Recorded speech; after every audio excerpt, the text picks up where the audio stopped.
Hi friends, welcome back to my channel. ಹೇಗಿದ್ದೀರಿ ಎಲ್ಲರೂ? ಆರಾಮಿದ್ದೀರಿ ಅಂದ್ಕೊಳ್ತೀನಿ. ನಾವು ಕೂಡ ಆರಾಮಿದ್ದೀವಿ. ಇವತ್ತಿನ ರೆಸಿಪಿ ಏನು ಅಂತಂದರೆ ತಾಲಿಪೆಟ್ಟು. ರೊಟ್ಟಿ ಚಪಾತಿ ತಿಂದು ಬೇಜಾರಾದಾಗ ಈ ಥರ ತಾಲಿಪೆಟ್ಟನ್ನ ನೀವು ಮಾಡ್ಕೊಂಡು ತಿನ್ಬೋದು. ಬೆಳಗ್ಗೆ ನಾಷ್ಟಕ್ಕಾದರೂ ಸರಿ, ನೈಟು ಊಟಕ್ಕಾದರೂ ಸರಿ. ಬನ್ನಿ ಹೇಗೆ ಮಾಡೋದು ಅಂತ ನೋಡೋಣ. ಮೊದಲಿಗೆ ಒಂದು ಬೌಲ್ ತೊಗೊಂಡಿದ್ದೀನಿ.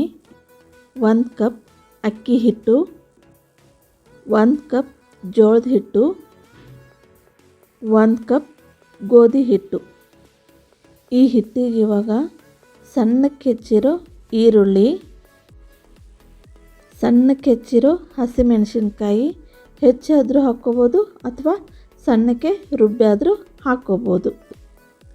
ಸಣ್ಣಗೆ ಹೆಚ್ಚಿರೋ ಟೊಮೆಟೊ, ಸಣ್ಣಗೆ ಹೆಚ್ಚಿರೋ ಕರಿಬೇವು ಮತ್ತು ಕೊತ್ತಂಬರಿ, 1 ಸ್ಪೂನ್ ಶುಂಠಿ ಬೆಳ್ಳುಳ್ಳಿ ಪೇಸ್ಟ್ ಆದರೂ ಹಾಕ್ಕೋಬೋದು ಅಥವಾ ಸಣ್ಣಗೆ ಹೆಚ್ಚಾದರೂ ಹಾಕ್ಕೋಬೋದು.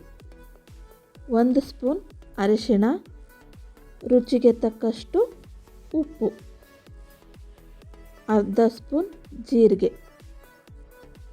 ಇವಾಗ ಇದನ್ನು ಚೆಂದಾಗಿ ಕೈಯಿಂದನೇ ಫುಲ್ ಮಿಕ್ಸ್ ಮಾಡ್ಕೋಬೇಕು. ಇದಕ್ಕಿವಾಗ ನೀರು ಹಾಕಿ ಕೈಯಿಂದ ತಟ್ಟೋ ಹದಕ್ಕೆ ಇದನ್ನು ಕಲಿಸ್ಕೋಬೇಕು. ನೋಡಿ, ಈ ಹದಕ್ಕೆ ಇದನ್ನು ಕಲಿಸ್ಕೋಬೇಕು. ಕಲಸಿದ ಮೇಲೆ ಹಿಟ್ಟನ್ನ ನೆನೆಸ್ಬೇಕು ಅಂತೇನಿಲ್ಲ, ಹಾಗೆ ತಟ್ಬೋದು. ನೋಡಿ, ಈ ಥರ ಕವರು ಅಥವಾ ಒಬ್ಬಟ್ಟು ಶೀಟು ಅಥವಾ ಬಾಳೆ ಎಲೆ ಯಾವುದ್ರಲ್ಲಾದರೂ ಇದನ್ನು ತಟ್ಬೋದು. ನಾನಿಲ್ಲಿ ಕವರ್ ತೊಗೊಂಡಿದ್ದೀನಿ, ಅದಕ್ಕೆ ಎಣ್ಣೆನ ಹಚ್ಕೊಳ್ತಾ ಇದ್ದೀನಿ. ನೋಡಿ, ಆವಾಗಲೇ ಕಲಸಿರೋ ಹಿಟ್ಟಿತ್ತಲ್ಲ, ಅದನ್ನು ಈ ರೀತಿ ಒಬ್ಬಟ್ಟು ತಟ್ಟಿದಾಗೆ ತಟ್ಟಬೇಕು. ನೀವು ತಟ್ಟೋಕ್ಕಾಗಲಿಲ್ಲ ಅಂದರೆ ಲಟ್ಟಿಸ್ಬೋದು, ಲಟ್ಟಣಿಗೆ ತೊಗೊಂಡು ಲಟ್ಟಿಸ್ಲೂಬಹುದು. ಆದರೆ ಇದು ತಳ್ಳಗೆ ಬರಲ್ಲ, ಸ್ವಲ್ಪ ದಪ್ಪನೇ ಬರುತ್ತೆ. ನೋಡಿ, ನಾನಿವಾಗ ಹಂಚಿಟ್ಕೊಂಡಿದ್ದೀನಿ, ಅದಕ್ಕೆ ಕಾದಿದೆ. 1 ಸ್ಪೂನ್ ಆಯಿಲ್ ಹಾಕ್ತಾಯಿದ್ದೀನಿ. ಇವಾಗ ತಟ್ಟಿರೋ ತಾಲಿಪೆಟ್ಟನ್ನ ಬೇಯಿಸ್ಕೊಳ್ಳೋಣ. ನೋಡಿ, ಈ ರೀತಿ ಕೈಯಲ್ಲೇ ತೆಗೆದು ಹಂಚಿಗೆ ಹಾಕ್ಕೋಬೇಕು. ನೋಡಿ, ತಾಲಿಪೆಟ್ಟು ಇವಾಗ ಬೆಂದಿದೆ.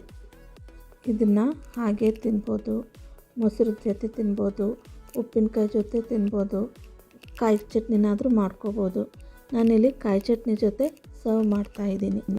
ಈ ರೆಸಿಪಿ ನಿಮಗೆ ಇಷ್ಟ ಆದರೆ ಲೈಕ್ ಮಾಡಿ, ಶೇರ್ ಮಾಡಿ, ಸಬ್ಸ್ಕ್ರೈಬ್ ಮಾಡಿ, ಫಾಲೋ ಮಾಡಿ. Thank you for the watching.